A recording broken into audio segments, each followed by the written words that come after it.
A questo proprio non piace 60 secondi. E ci sta, per carità, mica può piacere a tutti una cosa, va benissimo. Ma venire ad attaccare così, ma perché? Cioè non ti piace una cosa, vai avanti. Però se vieni a commentare e commenti in questo modo, cioè non si capisce nulla ed è pieno di strafalcioni, ti devi aspettare una mala risposta. Però io male risposte non ne so dare, mi affido all'arte. E quindi anche stavolta ci ho fatto una canzone.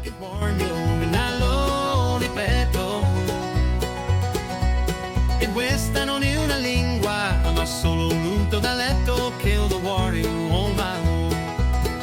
Io da siciliano non arrivo a capire questo brutto dialetto.